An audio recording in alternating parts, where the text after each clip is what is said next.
चिमण्या गोष्टी। नमस्कार मुलांनो, स्वागत आहे तुमचं चिमण्या गोष्टी मध्ये। आजची गोष्ट आहे ब्राह्मण, चोर आणि राक्षस। एका गावात द्रोण नावाचा एक ब्राह्मण राहत होता। त्याने सर्व भोग टाळले होते। साधे कपडे, सुगंध नाही, अगदी साधे जीवन। त्याच्या कठोर तपामुळे त्याचं शरीर कृश झालं होतं। एक दिवस त्याच्या भक्ताने त्याला 2 वासरं भेट दिली। ब्राह्मणाने त्यांचं खूप प्रेमाने संगोपन केलं आणि वासरं लवकर मोठी गुटगुटीत झाली।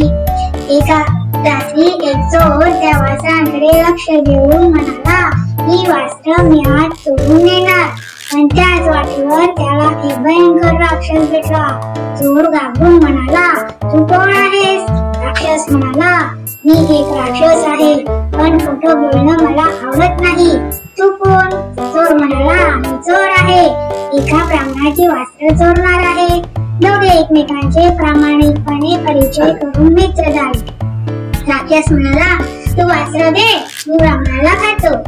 ते दोघेही ब्राह्मणाच्या घरात शिरले आणि लपून बसले। ब्राह्मण झोपल्यावर राक्षस त्याला खाण्यासाठी तयार झाला।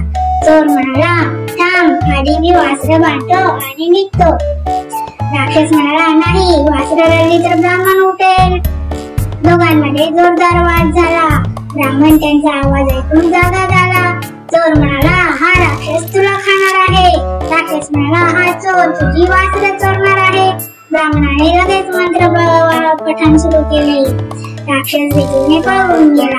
मग ब्राह्मणाने लाठी घेऊन चोरालाही पिटाळून लावलं। म्हणून म्हणतात, जेव्हा चोरांमध्ये भांडण होतं तेव्हा तुम्हालाच फायदा होतो।